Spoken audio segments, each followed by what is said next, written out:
आहे मंगलमय महाप्रभु ठाकुरे बाबा कलानंदीर धड़ा होइथिबा बाबा धवलेश्वराय नमः। दीपम यदि परम ब्रह्म दीपम यदि जनार्दन दीप हरत मे पाप पूजा दीप नमस्तुते।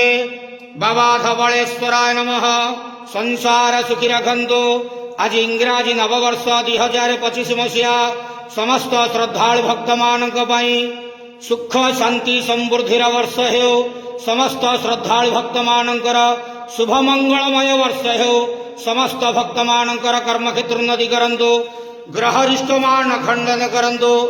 जगतर मंगल करंतु। समस्त बाधा विघ्न दूर करंतु। आपणकर नाम विख्यात करंतु। महाप्रभु धवलेश्वराय नमो नमः। संसार सुखी रखंतु आनंदे केवार हरि बोलो। आज इंग्राजी नववर्ष समस्त भक्त मानकर मंगल हेउ आनंदे केवार हरि।